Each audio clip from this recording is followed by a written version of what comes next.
From the Clark Ford Studio in Oxford, Mississippi, MBW Digital proudly presents the Oxford Exxon Podcast. I'd say thanks for tuning in, but why am I going to give you a round of applause for something you're supposed to do, to be frank? And now, here are your hosts, Chase Parham. That broadcast school has really paid off. And Neal McCready. I deserve to be on TV.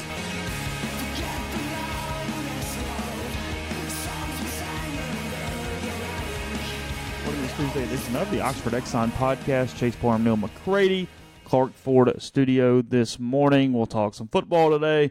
Monday media gathering yesterday that was really sort of interesting, if nothing else. So we'll go there a little bit. We'll hit on some other topics, and we'll see where the day takes us. Again, as it is the bye week for Ole Miss athletics, or Ole Miss football, sorry. I'm sure some other sports are playing, including baseball Saturday against Little Rock, but nonetheless, it is a bye week for football.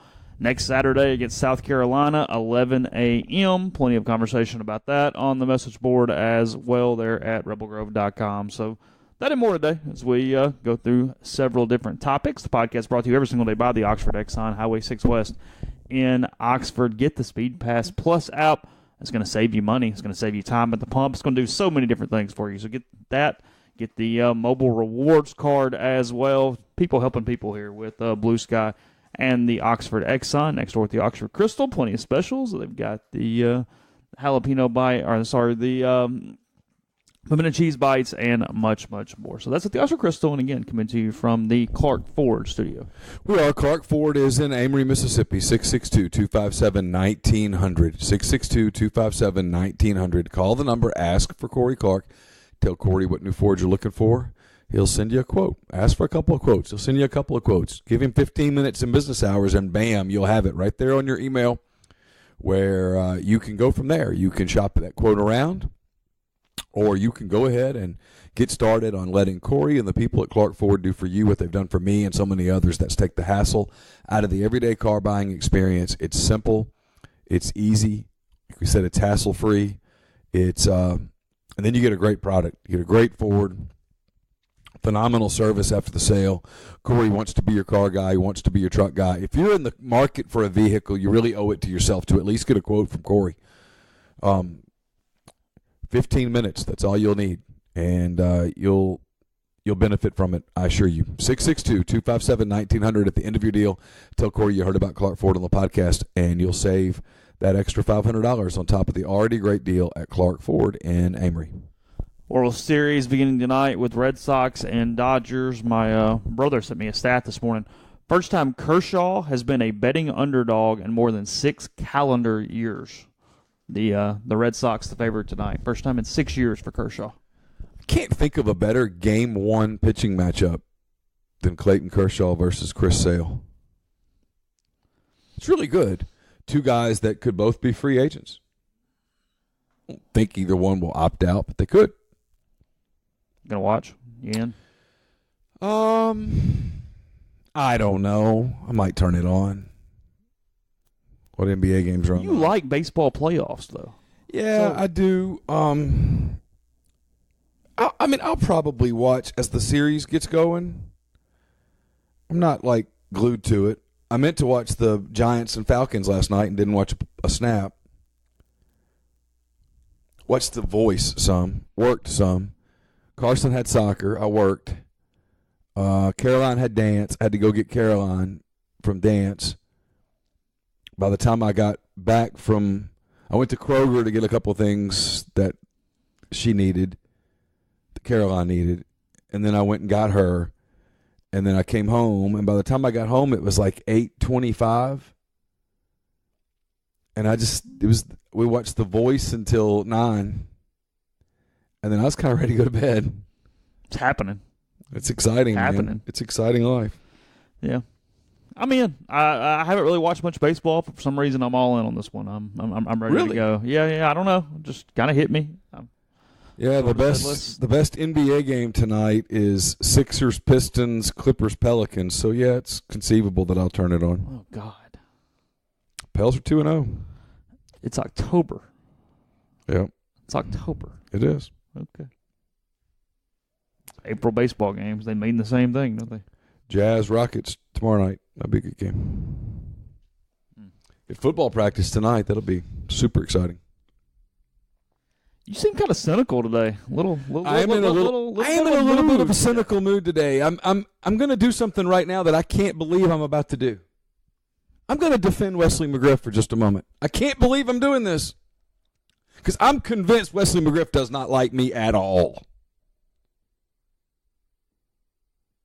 In large part because I'm not the Ole Miss Spirit. Yet it's the Ole Miss Spirit that 2 weeks in a row that asks questions that are attacking. Did you notice that your back seven was getting beaten? Why didn't you do something about it? Gosh, I don't know. Is it conceivable because there's nobody else to put in?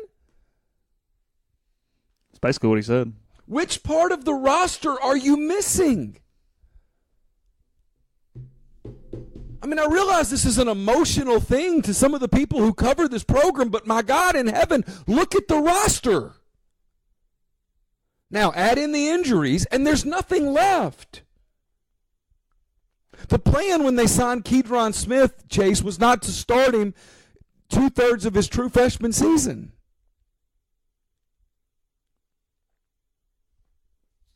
They ask a question about Cavante Ruggs. Why is he not playing? And they get an answer. I'll tell you this. I'll tell you who told me. Jason Caldwell covers Auburn for Inside the Auburn Tigers. Jason Caldwell's a really good person. You know Jason. There's not a better dude in our business. Jason loves recruiting. Russell Johnson level loves recruiting. Jason goes and sees all these kids. He said, I knew Ole Miss was going to be bad on defense when I saw that Cavante Ruggs was starting the first game. And I said, really, why? He goes, oh, he's going to be a good player. He goes, but he only played like a little bit of high school football, and he mostly played offense. So you going to put him in the SEC and say, go be a starting linebacker as a true freshman? Someone who watched the kid play in high school, who's high on the kid, who acknowledges that he's a really good athlete. I mean, you don't have to do a lot of justification for Cavante Ruggs. His brother Henry's a stud.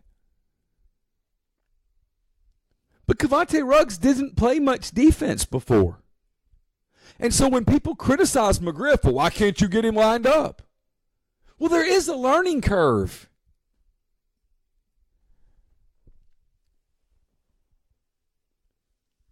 You can't say in one breath, well, y'all done a really crappy job with him, and not acknowledge the job that they've done with Willie Hibbler and Momo Sanogo. Willie Hibbler was awful early in the season. He was awful, Chase. They've turned him into a serviceable SEC linebacker. Early in the season, Sanogo really couldn't do anything that wasn't right at him. They've turned him into a serviceable linebacker. It's a shame he doesn't run a 4.5. If he did, he'd be a really good linebacker. Yeah, he grades out a little above average on the thing. He's a little limited by just a lack of pure speed. But they don't have tons of line. You have snap counts in front of you? I know you're going to do that story later. Yeah. They don't have tons of people. Yeah, I got snap counts. I don't think people understand the lack of depth. There's not this invaluable. They don't have the reservoir of players that some people must think they have. Just because they put on your uniform doesn't mean they're good. I'm sorry for ranting. I've just kind of had it, man. The Monday press conferences put me in a bad mood. Are you wanting a snap count? Yeah, I'd love snap counts. Of what? Defensive players. Season? No. Saturday. Oh, Saturday? Okay. Hold on. You can do season, whatever you want to do. I don't care. That's good. It's fine. Hold on. Got it. Defense? Sure. That's what we're talking about mostly. Most of the attacks are on defense. All right, what do you want to know? Who played how many snaps? Well, Zedrick played 69 because Zedrick always plays a ton. Yeah, because there's nobody behind him. There were 71 snaps in the game, by the way, for context. All right, for context. 71 snaps. Yeah. Zedrick Woods played all but 2. Yep. Hibbler played 62. So Hibbler played all but 10. 9, but yeah. Yeah, okay. Benito at 56. Okay. It's a ton of snaps for a defensive lineman. Yeah. Sanogo at 51. Okay. Coatney at 51. Okay. Linton at 50. Okay. So a converted running back is playing 50 snaps. So let's go there. A converted running back who did absolutely no defense in fall camp played 51 of 71 snaps against Auburn in mid-October? Jalen Julius, 49 snaps. Okay. Kadir Shepard, 46 Let's go there. snaps. Jalen Julius, who left the program, right? Or tried hard, yeah. Or did, I guess, yeah. Okay. Either way. Yeah. Who else we got? I keep interrupting you. I'm No, sorry. you're good. Kadir Shepard, 46 snaps. Okay. Keydron Smith, 40 snaps. True freshman. Played more than half the snaps. Yeah. Charles Wiley, 40 snaps. Okay. Ken Webster, 35 snaps. Okay. Miles Hartsfield, 34 snaps. Okay. Vernon Dasher, 32 snaps. Okay. Tylen Knight, 29 snaps. A converted running back / true freshman who's about 5'5". 29 snaps. 29 snaps. Tisdale, 29 snaps. They've actually got a lot of production out of him. They've gotten a lot of production His out of grades him, are really good. but he's not in the kind of shape going into the season that you would need him to be because he missed all of the spring and he missed the summer and he was working out on his own at a junior college. Ryder Anderson and Ross Donnelly both at 25 snaps. And then after that, Jaquez at 19, true freshman. Dante Evans played 10 snaps, and then everybody else is under 10 the rest of the way. Didn't list a lot of DBs. No, only a few DBs pretty much played the whole game. Didn't list a lot of DBs. Why didn't you put in different guys? Because we don't have them. The only other DB that played any snaps to speak of is Javion Hamilton played 9. He got hurt early, right? Yeah, and then Ja'Cory Hawkins played 7, true freshman. Yeah. There's the answer to they that played. question. So when you ask that question, it's just an emotional, angry question because your team lost. It's not as bad a question as the question later that was not included in the transcript. Offensively, it's pretty standard. Offensive people play more snaps. Yeah. It is what it is. Ole Miss played 6 offensive linemen on Saturday, I think. Yeah, it looks like it. Other than Royce Newman played 2 snaps, so 6 Doesn't for count, any so purposes. 6 played. Yeah. The starters and Jordan Sims. Yeah. Which has pretty much been the case all season. That's not a shock. 91 snaps, by the way, for Ole Miss offensively. 20 more plays. I didn't realize that. They did a lot late. They had those 2 drives late. And they just move quick. Yeah. It is what it is. So. It's not even cynical. I guess it's coming across as cynical. I don't mean for it to. I just think some of the answers to some of the questions that people ask are already readily apparent. Maybe it's just a different philosophy that we have. We've just kind of written that all year. They don't have the depth back there. Oh, I thought yesterday, frankly, absent of the questions, I thought McGriff and Longo were both pretty honest yesterday. Maybe some of the better appearances they've had on Mondays because they both, and Phil's done this a lot, but they both just kind of let their guard down and answered the questions. It was sort of like, all right, fine, this is what it was. Longo, and again, it can't really be both things. He didn't call out any players by name, but he goes, well, we had one-on-ones, because he got asked about one-on-ones in the red zone. He goes, well, we had one-on-ones. We're 0 for 3 on that this season with that play. There's not going to be a fourth because we're going to stop calling it because he's not getting the one-on-one and it's not working. So, yeah, people upset at them for saying they're going to evaluate and do the self-scout. Well, that's what everyone does in an open week. That's what people do. They've gone back and they've seen the play doesn't work. Scratch it. And then you get the smart aleck stuff, but, well, it's down to 4 plays. I don't know. I have different varied thoughts on that, but I'm not enough of a football expert to completely justify my thinking. Is it an NFL playbook? It's not. But I think if you threw an NFL playbook at a bunch of college kids, I think you'd lose them. Is the playbook too small? I've heard people at other programs say that, yeah, they know it's coming. Phil Longo has consistently, whether you like it or not, he has consistently said, this is what we do. Oh, he has been 100% consistent with that. Really, no matter what the question is, he goes, hey, they determine it, and then we run it based off what they do. We take what they give us. Yeah, every time. The problem Saturday was that, and he admitted this, a couple of times in the red zone, they brought 0 coverage, which means they really bring blitz. Yeah, they brought more than you could block. And Jordan didn't pick it up properly. They didn't do that, and then he also admitted that they tried to run some against numbers in the red zone and couldn't generate the push there to run against numbers on Saturday. There was criticism from both Matt and Longo, subtle, but criticism of the offensive line's lack of physicality. Yeah. They got beat. Auburn's very good up front, and Auburn won that matchup, and they won it all game. And that's why when people launch into the officiating stuff, you're really losing the forest for the trees. And that got asked, stunningly, but it was asked, and I thought Longo gave pretty good answers. If you read into the answers, he vehemently disagreed with the Miles battle hit. Yeah, early in the game. Was it Miles? Was it Miles or Lodge? Either way. I thought it was Elijah or Miles. But yeah, I can't remember. Yeah. He didn't like that call. Thought that was targeting. And it did look like targeting. And I thought it was targeting. Yeah. The problem they had on it was probably pass interference too, but that's a judgment call. So once you've called the targeting, you can't go back and call something else. It's just a flaw in the system. Exactly. And then what they deemed basically was that he led with his head and missed. Yeah. It's essentially what they said. Yeah. It's not as good as a few years ago when they picked up the pass interference flag because they said the receiver ran the wrong route. Yeah, that's bad. Or whatever it was. That was my favorite of the bunch. But on this one, then the next question was basically, do you think there's a conspiracy against Ole Miss? And his answer was no. Because let's all get real here for a moment. To pull off a conspiracy of something of that magnitude, you would have to have every officiating crew that works SEC games in on it. How many people are we talking about? 60? You'd have to have the commissioner's office in on it. You'd have to have the director of officials in on it. And you'd have to have all the replay people in on it. We're talking about a conspiracy of 75 people.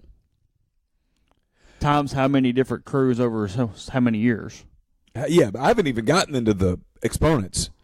All of those people presumably have at least as much of a life as I do. So they're talking to somebody. You're telling me that nobody tells a wife, a girlfriend, a brother, a sister, a son, a daughter, a friend, a neighbor? Come on. Nobody, when they get fired, goes, I'll get you. It's silly. It's silly. It's they called the Devin White call got called so that Alabama wouldn't have to face Devin White. No, it didn't. It got called because the official deemed it to be targeting, and when they looked at the review, they didn't know how to overturn it. And everybody's all worked up, and the truth is Alabama could have 5 Devin Whites. The problem with this entire rule is that there should, like the NFL, there should be degrees of targeting where it's not automatic ejections. That's the problem with this. There should be degrees of targeting. Yes. And then you get into very subjective stuff with people that say, I don't want that responsibility. Yeah, but it's already subjective anyway. It is or it isn't. You have more responsibility right now because you're either taking a kid out of a game for a game or not. But in the NFL, they don't really throw you out. It's it's a 15-yard penalty. Well, unless it's egregious, and they do. That's the thing. And then they fine the hell out of you. You can't fine college kids. Oh, but anything major to talk about? Let me ask it this way. It's on the message board. Do you think consciously or unconsciously Alabama gets preferential treatment from officials? I really don't. I don't think they're good enough to do that. Judgment calls? There's a lot of evidence. I understand why fans believe that. I see why they believe it. They missed a clear targeting call Saturday on Bama. They hit Devin White, missed the one on Bama. Alabama's better than everyone else because they're better than everyone else. But that's not the argument. Right. That's a Do I think of there's the a human? Do I think there's a human? I'll give you an example. Okay. I think the Memphis Grizzlies have a reputation for grit and grind, for playing hard physical basketball. And I think the Memphis Grizzlies get away with more contact on the defensive end than other teams in the NBA based on reputation. Does that mean that the NBA is fixing games for the Memphis Grizzlies? Well, obviously not. Are the Memphis Grizzlies getting preferential treatment? Obviously not. Does LeBron James get different calls than Hamidou Diallo? Yes. Does James Harden get officiated differently than Jaren Jackson Jr.? Yes. Yes. Does Russell Westbrook get different calls than Jeff Teague? Absolutely. Does Alabama get a different level of whistle than Vanderbilt? Yeah, probably. Their offensive line seems to get a different level of whistle for sure. They don't get holding. They don't get holding calls to the extent of other teams. But do I believe that there is a mandate from the league that at any point in any shape, form, or fashion that comes down and tells an officiating crew, do not call holding on Alabama? No, I don't. Yeah, I'm not going there. That's not the point. Yeah. Do I think that the league office in Birmingham factors in? It's conceivable.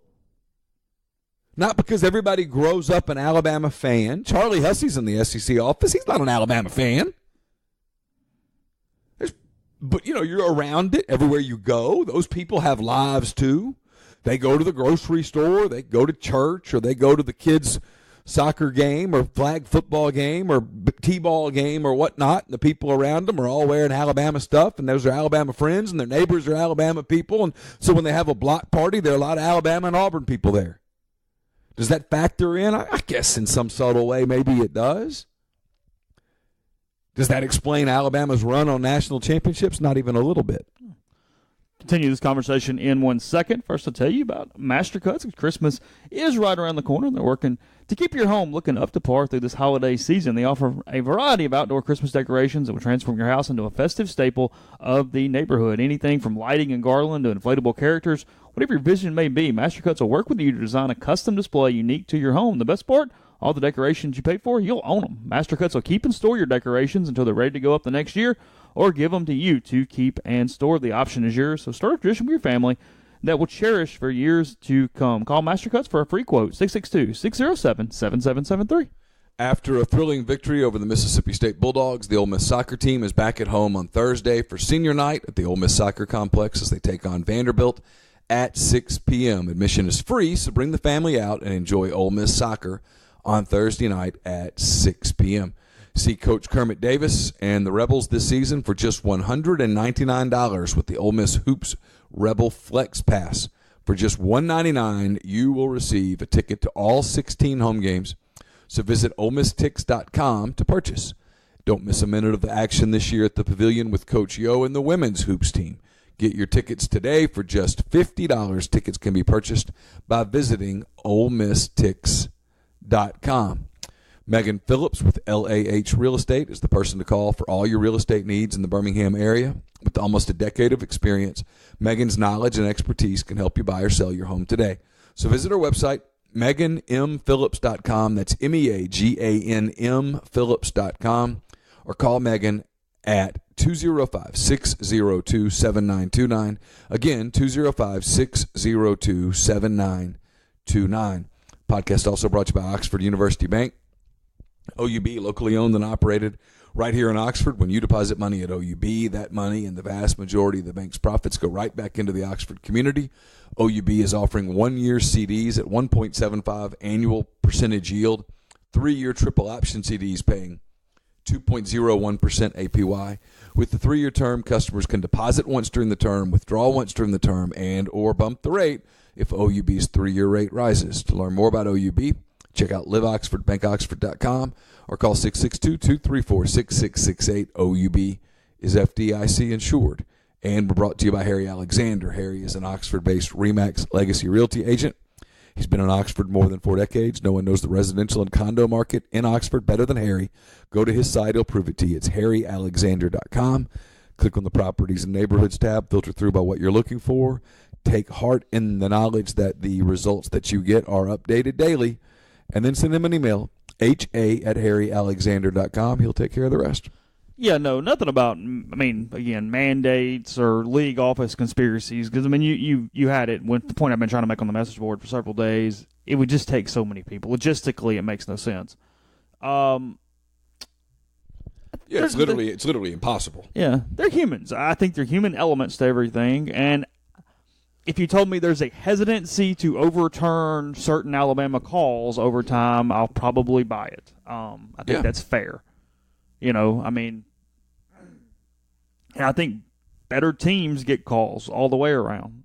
I don't necessarily think it's about bowl eligibility. I just think it's better teams sometimes. Again, it's humans. It's what I don't believe is that someone sits in that room and goes, okay, well, if I call this, if I make this call, like on the Devin White call, I don't think someone said, hey, this is going to really hurt LSU against Alabama in 2 weeks. Let's do it. I don't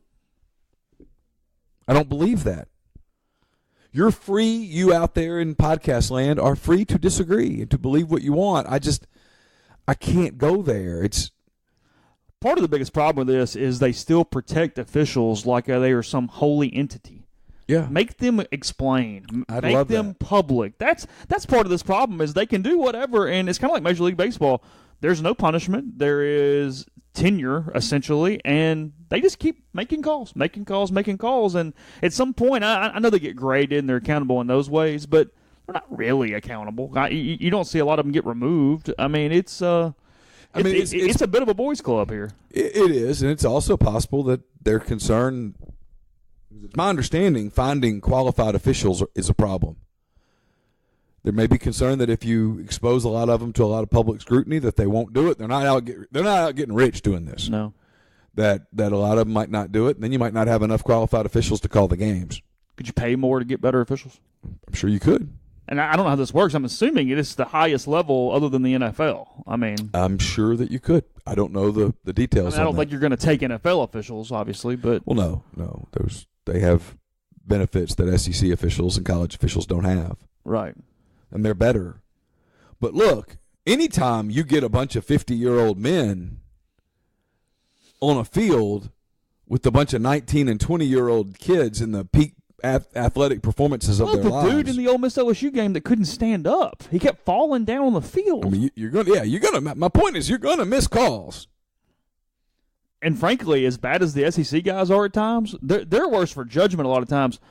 These non-conference games or bowl games where you get SEC teams and Power 5 teams with the lower level officials, it's a disaster. Yeah, they're so out of place. Yeah, they can't keep up even. So Yeah. it's.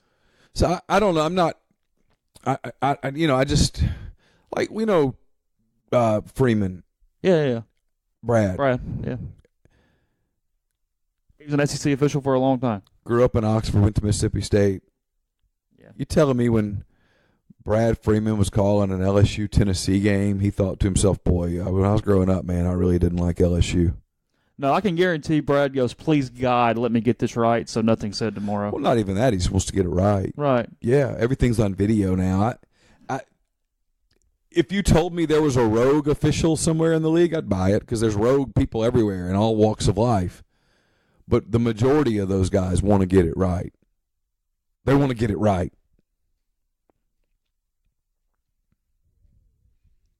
It's human element. It's almost. Why do you think it's so accepted for basketball and baseball for there to be the extra zone for certain players, and why it's just part of the game? I don't know. Are you talking to somebody who's for the computerized strike zone? Yeah, I'm for it. I mean, when you go, hey, Maddox got 6 off the edge. It's just Greg. I mean, well, yeah, no, I hated that. Yeah, well, okay, but yeah, I don't know. It's the equivalent of that's LeBron probably got fouled. You know, I mean, pick a player. Trying to think of someone I've watched recently. I mean, tonight Kershaw's going to get a corner. Marcus Morris isn't getting the same calls for the Celtics that, say, Kawhi Leonard's going to get for the Raptors. Mm-mm. It's just not. Going to be a different whistle. Jason Tatum today doesn't get the same whistle that Kyrie Irving gets. But 5 years from now, or the same whistle Jason Tatum's going to get later. I mean, Jason Tatum in 5 years might get a Kobe Bryant whistle. Is that right? Not really. But that's the human element. Yeah, it's not right at all. When Russell Westbrook drives into the lane, does he get away with recklessness sometimes? Yes, absolutely. They get more calls to players who complain more? I don't think so. Okay. No, I don't. I'm not in the NBA. I don't think. Yeah, that's what I meant. I think sometimes they get guys who complain in a certain way get calls. In more of a civil, hey, this is what I think happened. This is why I think you missed that, and this is why. I think sometimes those officials think about it and go, I want to get it right. I mean, now look, you're going to miss calls at the NBA level. The players are just so freaking fast and athletic and springy, and you're going to miss calls. NFL games, when you consider the athletic difference in the people that are playing the game and the people who are refereeing it, it's amazing how accurate they are. Yeah, I mean, on the whole, I would assume the NBA officials are the second most athletic behind the NHL officials. Yeah, I was getting ready to say NHL, man. That's number one. I cannot even imagine. You're trying to keep up with that mess on the ice while skating. I mean, that's like refereeing the Indianapolis 500 to some degree. I mean, because you got to be careful. You get your ass knocked out. Yeah. So I don't know. Do I think does Alabama get calls? Yes. Yeah. Do I think it's a conscious, organized movement? No, I don't. I don't think that conversation ever takes place. Because if it did and it got out, that's the end of it. Well, no doubt about that part. Yeah. No, I think it's just some rogue, some inviolate, just a thing. It's just whatever that is across all sports. Yeah. I don't know. I mean, Ole Miss has gotten hit with several of them over the years. I mean, frankly, the one, because Ole Miss won the game, that would be legendary at this point is the Mathers face mask in 14. Yes. Had Ole Miss not won that game. Yes. Because it completely changed the complexion of things at the time. And if you go back and look at it, it just was a missed call. He's staring right at it. And he just missed it. Mm-hmm. Saw that happen in an NFL game the other day. Official looking right at what was PI. And just, maybe he froze. Maybe it was happening so fast that he just missed it.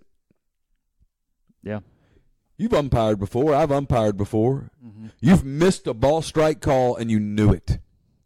There's one that actually really sticks out always in my head, and I go, I don't really understand. I just, like I said, it froze is really the only word. Like I saw it and I went, oh, yeah, I don't know. Okay.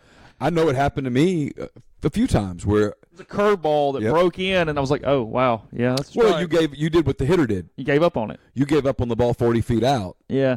And then it broke. And you went. And you missed it.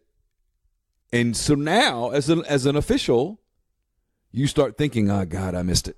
Yeah, I missed it. Do I make it up? That's human. Yeah. It's all these cats that you guys see, man, they're just people too. I mean, do I need to fix that? Yeah. Am I going to give a little corner now? Or next time he throws that and it just misses, am I going to call it? Well, what's the situation? And now you're in your head. Does that happen on a football field? I'm sure it does. I've never refereed a football game. Yeah, I neither. But I'm guessing that it does. Little news when the Matt Ball, Julie Owen stuff happened a few weeks ago. We talked about that Ole Miss was adding another position to the compliance department. Essentially, it's a combination of athletic general counsel, meaning the attorneys for the university, and then compliance officer as well. More of a big picture view for compliance is what this job is.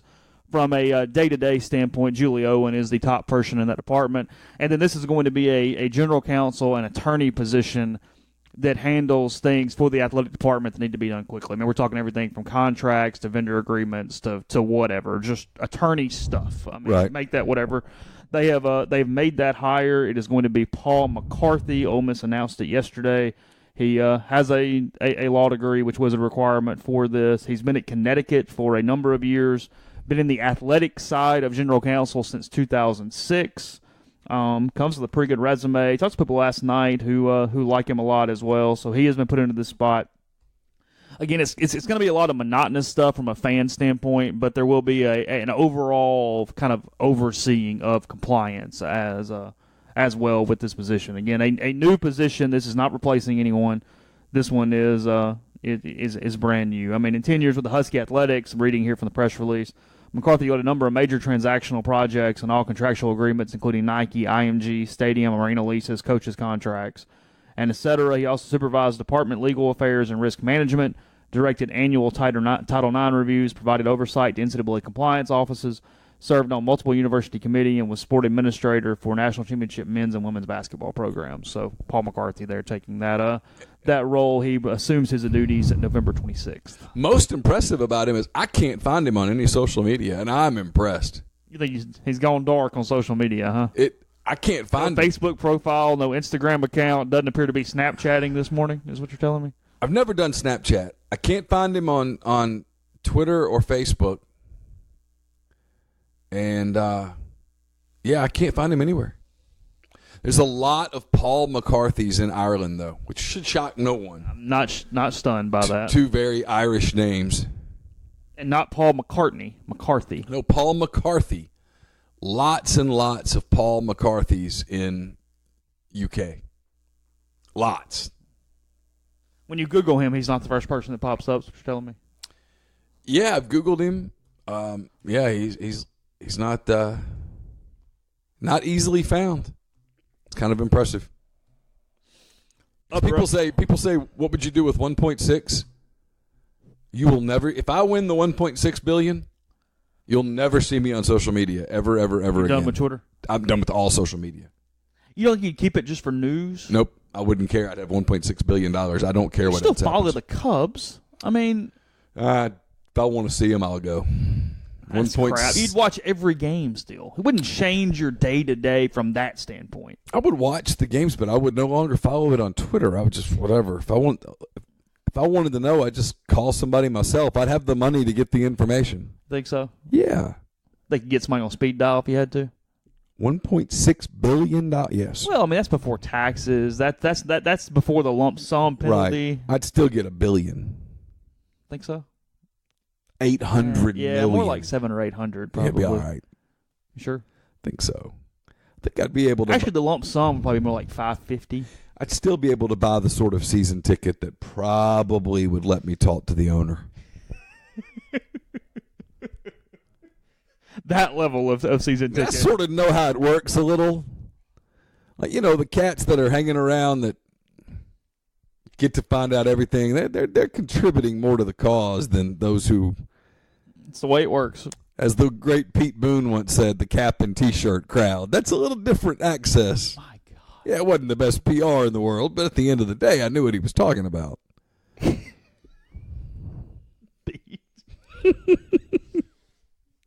Right?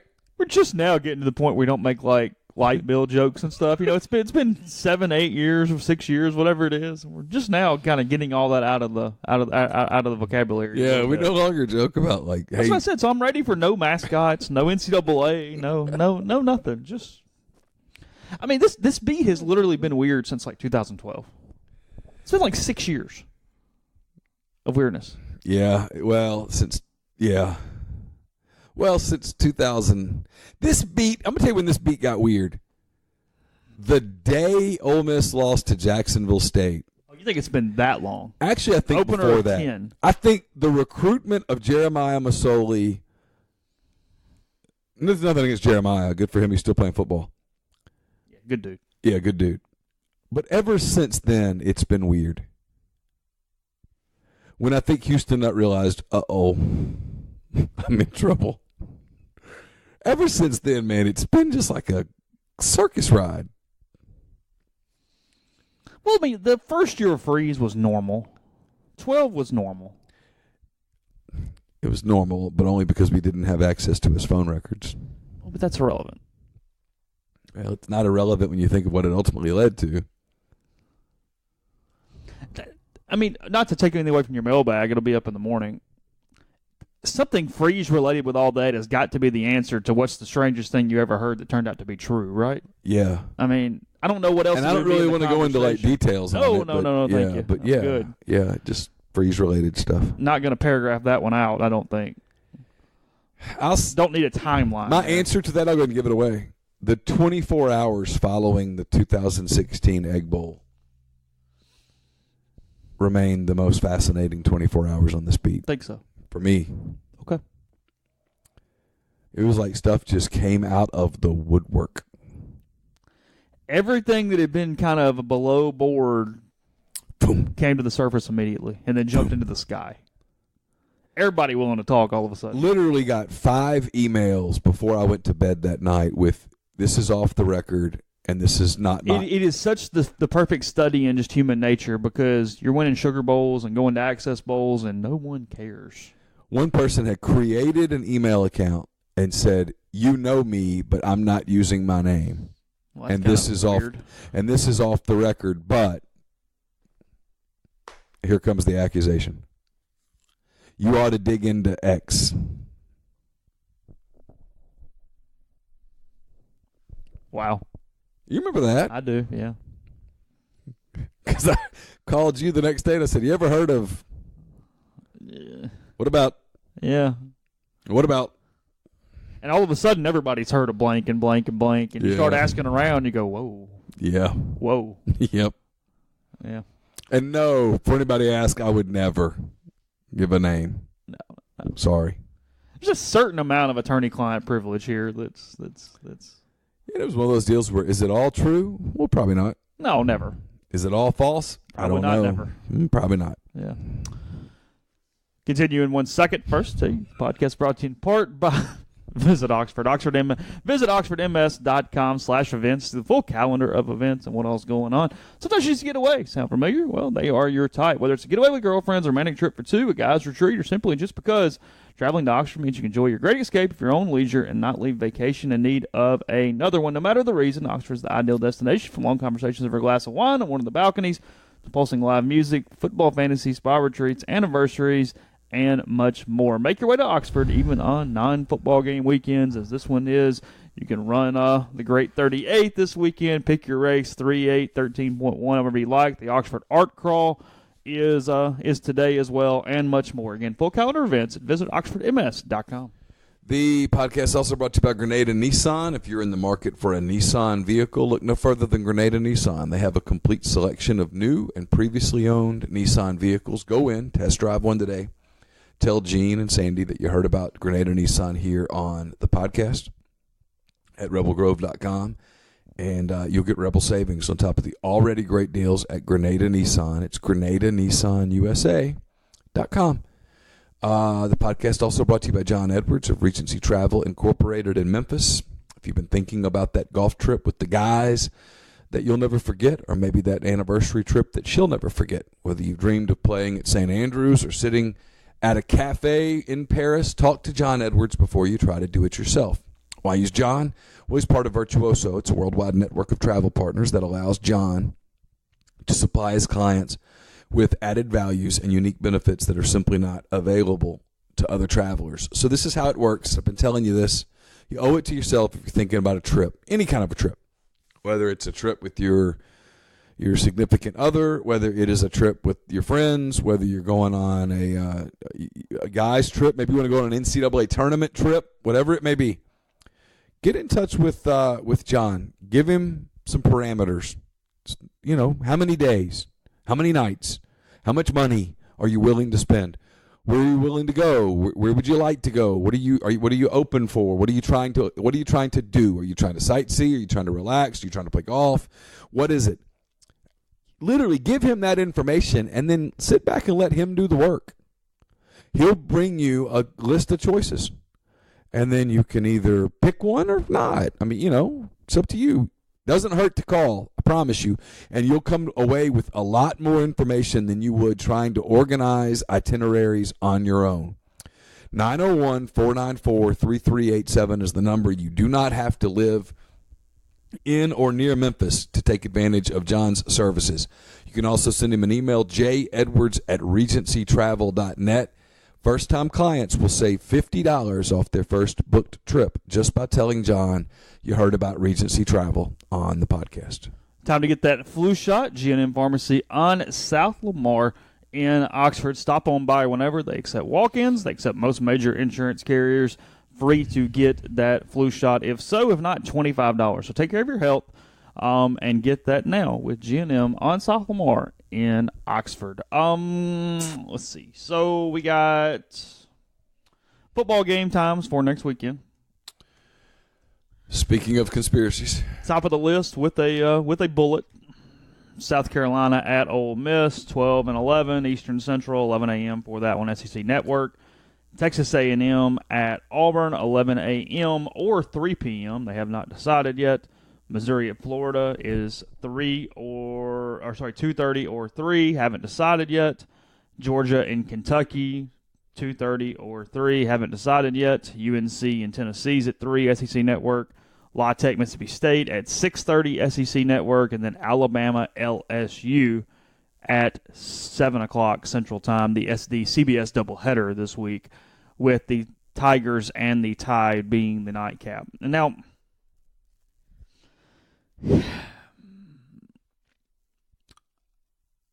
I get it. I understand. Ole Miss has had one night game so far this season at Alabama at 6:30 or whatever it was. Yeah. 6. Yeah. There's a reason every single week that it's happening. I understand why it's frustrating for fans. I do too. I get it. I do too. A couple weeks ago, it was because it was on ESPN, or last week it was because it was on ESPN. It was the main game right out of game day, which for TV purposes was a preferred slot over some of those other times later in the day. It was actually a positive for Ole Miss from a TV standpoint last week when they got picked. What's happened this week is because LSU Alabama is at night, they are clearing the schedule for that game at 7 o'clock on Saturday. Well, they're making sure that every game's over by 7. Yeah, the only game that's interfering with them is La Tech, Mississippi State. They picked the worst game and put it head-to-head with Alabama and LSU. That's why a week ago when this came up, I said this has 11 o'clock written all over it, and some people thought, well, I was being a jerk. And I wasn't. I was saying they're not going to put one of the SEC games in a competing time spot. Mm-mm. They're going to take one of the SEC teams that's playing. It was always going to be State, La Tech, or Tennessee and Charlotte that night. All the way. Absolutely. Frankly, I'm surprised it's not Tennessee-Charlotte. The reason is that Charlotte's a bigger TV market. Ole Miss losing is what last week against Auburn is what caused them to be the 11 and not at least in the mix here for this 2:30, 3 o'clock thing. Yes. Because they haven't decided on those other 3 games yet. Right. I totally understand the frustration. I also understand the following. You can't, as an SEC program, go, hey, we sure do like this SEC money. It's sure cool. This SEC network check is nice. And then bitch about 11 a.m. And it's a lot like the officiating. LSU's known for night games, so by God, they get night games. It's true. Yeah. I mean, you can't argue with numbers that are that far-sighted in both directions. No. Ole Miss has had like 6 out of the last 15 and 11. LSU has not had that many since George W. was in the White House. There's TV ratings factor in. They do. TV ratings factor in. You're making business decisions. You're the people at SEC Network, at ESPN. You want eyeballs. Here's the thing. They want eyeballs from the minute that silly Lee Corso helmet thingy happens until the minute that you sign off at the end of the day on the late game. They want consistent eyeballs. The SEC Network does a show. What time does it start? 9? Yeah, something like that. It goes till 11, and then it kicks right into an SEC game. Hey, welcome to Lexington, Kentucky. And they want to keep you there all day. Triple header. So you got to play. Someone's got to play the first game. I mean, there's a week coming up. I need my readers. Let's see. I mean, they've been really good at getting night games on the road. That hadn't really been the problem. November 10th. A&M. November 10th. Alabama and Mississippi State's in Tuscaloosa. That's 6:30. Arkansas is in Fayetteville to play LSU. Okay, actually, that feels late, too, so go ahead. Keep going. Florida and South Carolina are in Gainesville. That feels 11 a.m., but okay. Auburn's at Georgia. That's probably the 2:30 game. Kentucky is at Tennessee. It's a good game.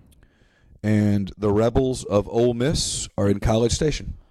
Somebody's playing a really big 11 o'clock game. That's a tough one. That's a good weekend. That's my weekend. Yeah. And then the next weekend, it's going to be a nightmare.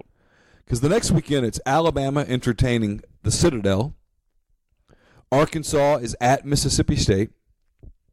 Auburn is playing host to Liberty. Florida is entertaining Idaho. Oh, God. Georgia is entertaining Massachusetts. Kentucky's playing host to Middle Tennessee. Okay. LSU is hosting Rice. Vanderbilt is entertaining the Rebels of Ole Miss.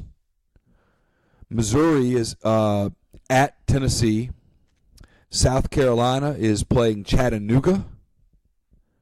Texas A&M is playing UAB. So is the CBS game Ole Miss Vandy or Carolina Tennessee? One or the other. I guess unless it's what was the other game? Is there another SEC? Yeah, Arkansas, Mississippi State. Okay. Which is, where's it at? Starkville. They don't want to go. CBS. Here's our little secret. They hate going to Starkville. CBS hates going to Starkville. Yeah. Hate it. Yeah. I don't know why. I don't want to get into all the state bashing. I just know for a fact that they do. That'll create a firestorm. Think so? Well, there's 15 state people that follow me, that listen to every word we say. It's a few you hadn't blocked yet. Yeah, I didn't go on a blocking spree the other day. Even T-Bob Abear came at me. Why? Because that girl from Mississippi State that lives in Baton Rouge that was coming at me works at their radio station with Moscona and Abear and all them. She got mad at her. Did I miss this? Yeah, I got mad at her. And is that the one that was pregnant? yeah, I suggested that she not reproduce. Oh, yeah. Only to find out that she's pregnant already. That was a poor. Probably not the best timing in the world. That being said, she was the one that kept it going, which goes, well, I don't know how it works. Well, I'm explaining to you how it works. Well, it is what it is. No, you were wrong. Admit you were wrong.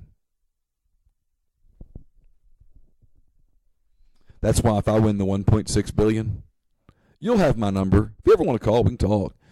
I won't be talking to many people. I'm not Mr. People person. You'd get bored. You'd want some semblance. I'm 48. By the time I got bored, I'd die. I had this discussion with people the other night. I would be driven insane to be doing nothing. Like, it wouldn't be like stressful 8 hours, 12 hours. I'd still do some semblance of work.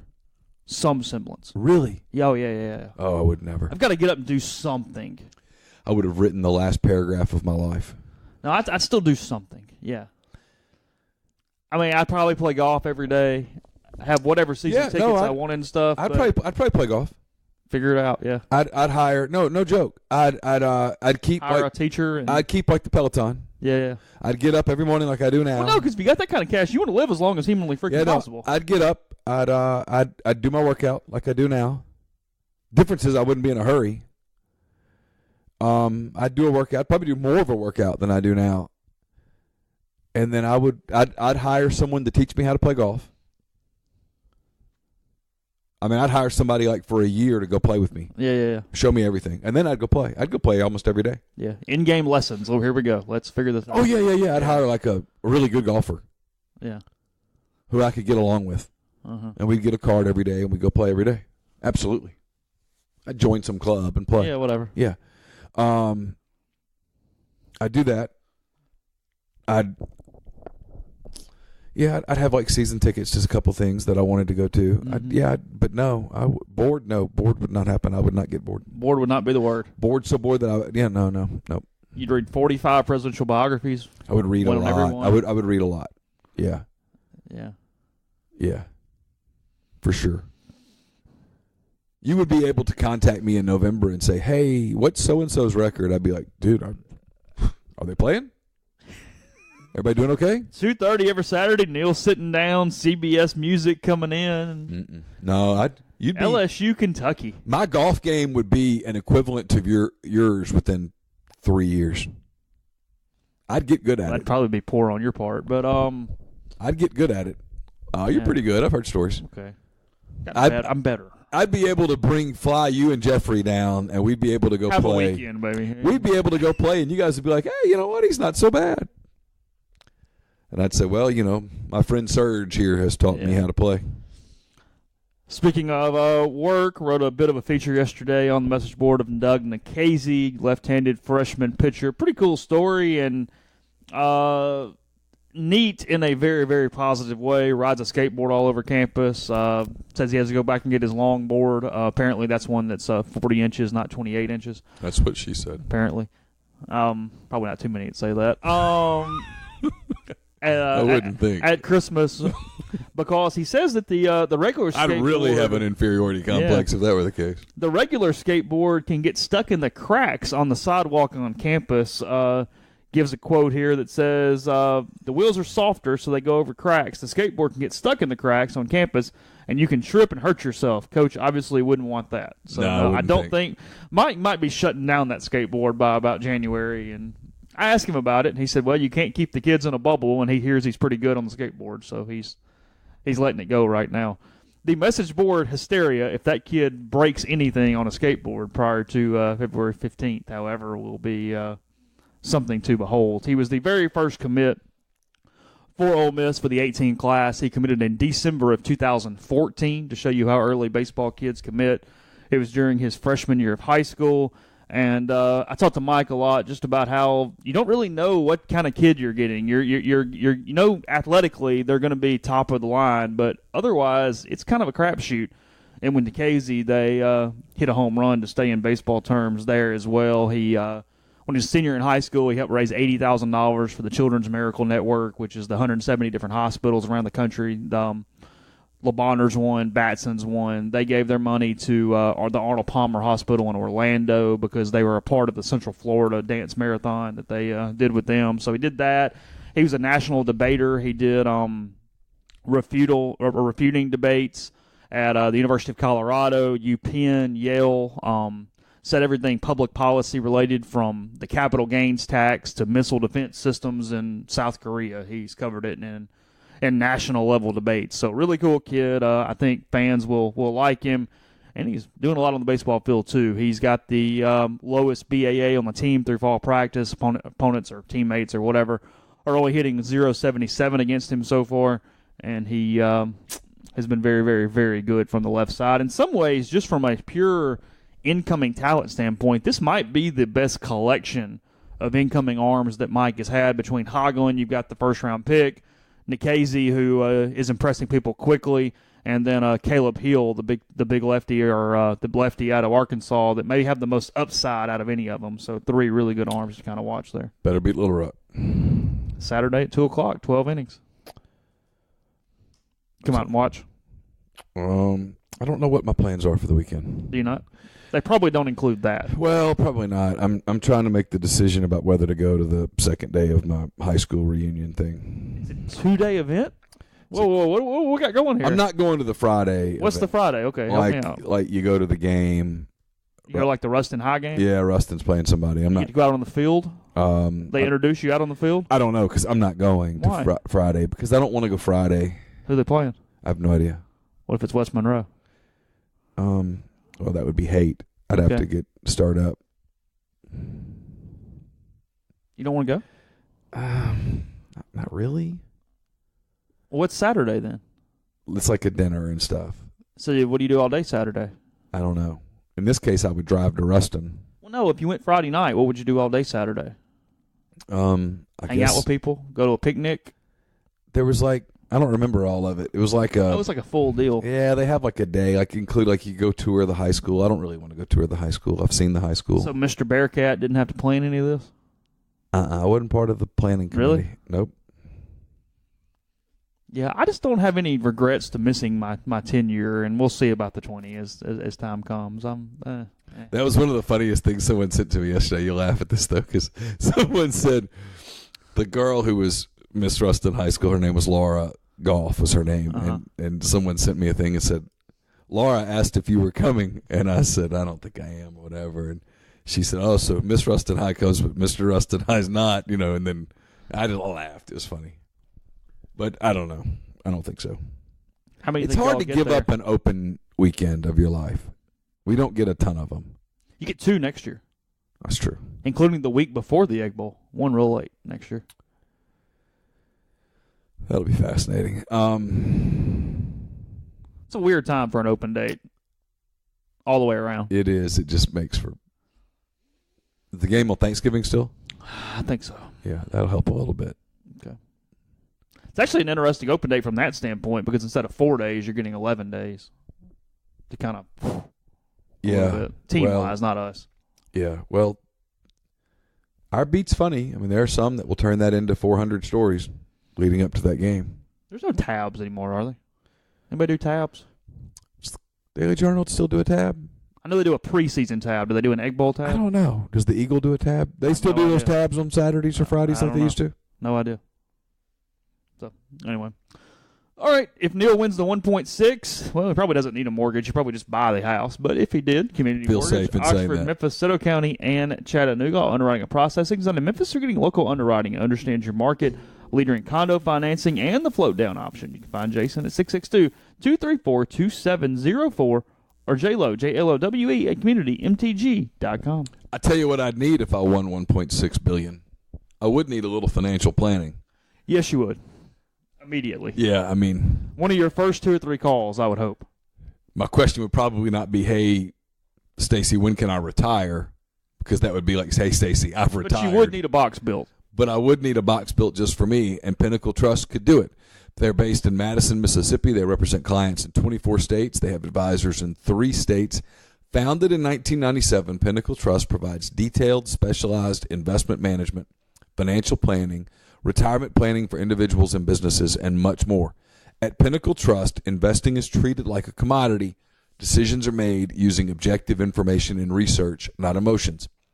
Regardless of your level of wealth, Pinnacle Trust will sit down with you, listen to your goals, study your expenses, and put forth a comprehensive, detailed financial and retirement plan. Literally, I saw this. I went down there on my way to the LSU game, and I saw 2 different plans. They didn't tell me everybody's name or whatever, but I saw numbers. And one was for people that made a significant amount of money. And one was for people that just solid middle-class people. And everybody has the same goals. Everybody wants to be able to have enough to retire and enjoy your retirement. How do you do that? What will you have? What are your expenses? They don't leave anything for chance. For both of these families that I saw, everything, down to the date, down to the penny, was laid out for them. That's comfort. That's security. That's worth looking into. And to do it, go to pintrust.com, PINN trust.com.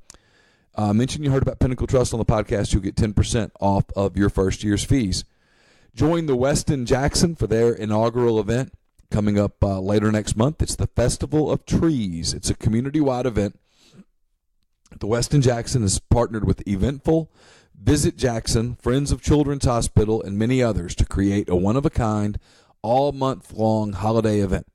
It's comprised of elaborately decorated Christmas trees lining the Westin Jackson halls, a holiday charity gala, sugar plum fairy teas, and brunch with Santa. This annual event is sure to delight kids of all ages and warm the Christmas spirit in all who attend. So purchase your tickets today at jacksonfestivaloftrees.com. Oh, Festival of Trees. That sounds kind of fun. More Christmas stuff and everything. So, yeah. Getting there before we know it, right? That's how that works. I think you ought to bring the Christmas card back this year, personally. Yeah, I don't think so. You good? Yeah, probably not necessary. Did you watch no NFL last night? Did not. I meant to. Why'd you watch The Voice? It was on. It was 8:30. I got in. People were watching it, so I watched with them. That was the family time for the day? Yeah, a little bit. Did you eat? I did. Wow. 2 meals yesterday? I had leftovers. Yeah, I had 2. Whoa. I had 2 meals yesterday. I eat 2 meals. I just don't eat. You don't eat 3? 3. If I eat breakfast, I don't eat lunch. You snack? Try not to. Get a little energy, keep the blood sugar from falling in the middle of that. Yeah, I mean, so I have like a cheese stick or something, but I typically don't. Okay. Well, yesterday I didn't. Yesterday I had lunch. I didn't have breakfast. Okay.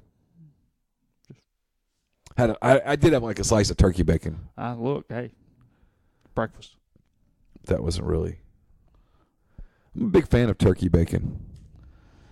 I mean, it's not real bacon, but it's fine. It's okay. Yeah, it's serviceable. I can't eat real bacon. We've been over this 7,000 times. You kill your own metabolism. You do realize that. A nutritionist would tell you you're doing it exactly wrong. Yeah. And I would say, they only have degrees and understand what they're. I would say at least my jeans still fit. at the sake of God knows what from a body chemistry standpoint. That's certainly possible. I mean, you're the middle-aged man version of like the 20-year-old girl that just eats the cheese stick every day and goes, "Hey, I'm healthy. Look, I weigh 104 pounds." Yeah, I think if I'm honest, that's part of the whole 30-year thing. Like, do I really want to subject myself to that? You'll be one of the better in shape people there. Why would you not almost want to do that? I don't know. Wouldn't that be a positive? See, this is where your self-esteem thing comes in. There's no way in the world that Ruston High School, of all places, there's going to be this mecca of body-built men walking into that place. Bearcat fever. Okay, look, I'll guarantee anything. Now, look, there'll probably be an ultra-distance runner or something in your graduating class. Bro. You're the only cat that's run 4 marathons in your graduating class. You think so? I'm 100% sure. Yeah, 100%. Come on. Probably. 4? I'm trying to think. 4. Because most people run 1 and they go, that really sucked. I'm done. I can mark it off the list. Well, I'm the weird dude that has run 4 and thinks that's a weird number. Wouldn't 5 be a better number to quit on? It would. No, there's no doubt about that. Isn't that weird? 5 would be better. Now, I don't know if you could do it anymore. I think I could train for 1 marathon. If you knew it was just, hey, we're running this one. I'd probably run Chicago again. It's flat. It's October. I've done it. I know what to expect.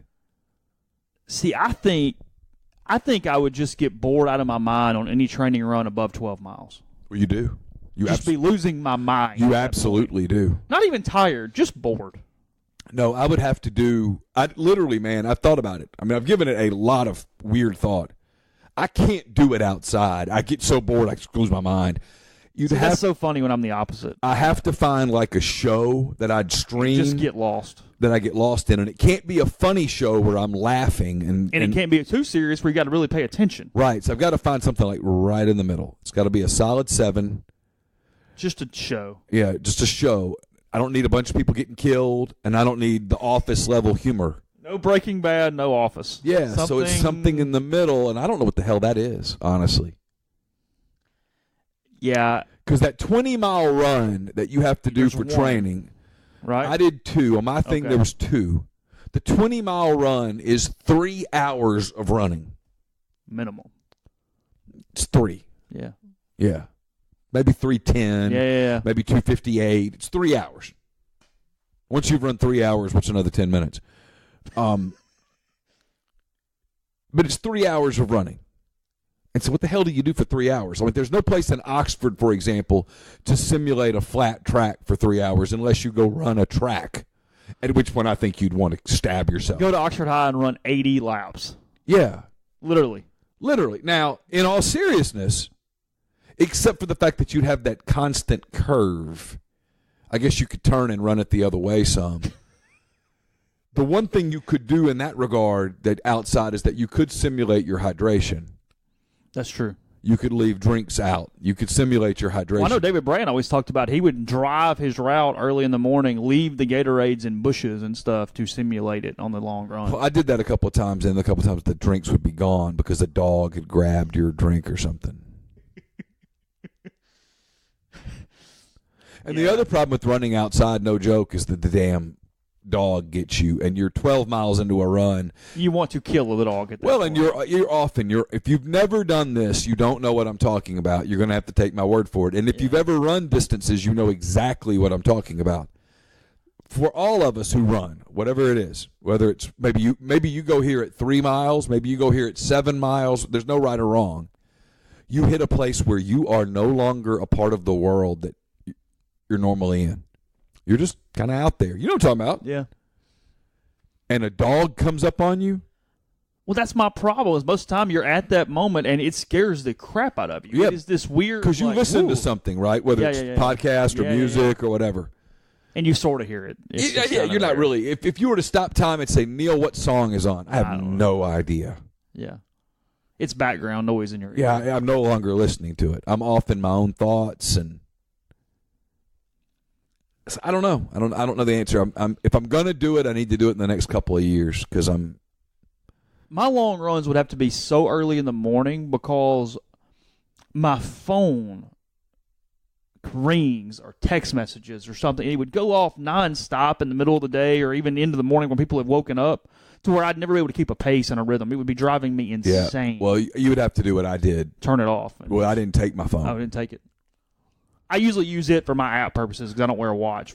Well, I bought a MP3 when I was, downloading music and all that stuff. That's what you can't. You could download podcasts, whatever, but you can't take your phone out on a 26-mile run.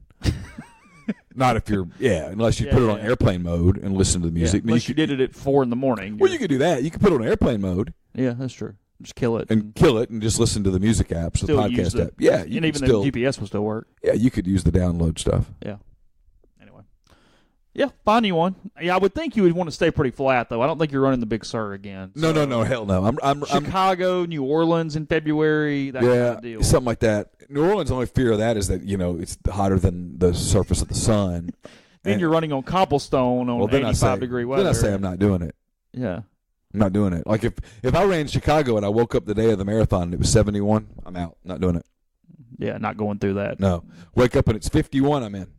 What's the barrier for you? Knowing what I know today? What's perfect? Anything between 45 and 55 is perfect. Over that, it does get it gets warm. That one I ran in Chicago was in the 70s. It was brutal. Does cold bother you? What if it's 32? I get warm. The one that David and I ran in Minnesota, it poured on us. It'd be wind chapped like crazy, but it'd be okay. Yeah, it poured on us, and then we were cold. And then I remember 3 miles in starting to feel warm and going, man, I feel good. Yeah. Until I got in the shower afterwards because I had put the, what's it called, the bodyguard stuff? Yeah, bodyguard. Body Glide. Body Glide. I had put Body Glide everywhere but one place. And it gotcha. And I did not realize that place was going to get as wet as it got standing in the rain that I was not prepared for. And that hurt in ways that are difficult to describe.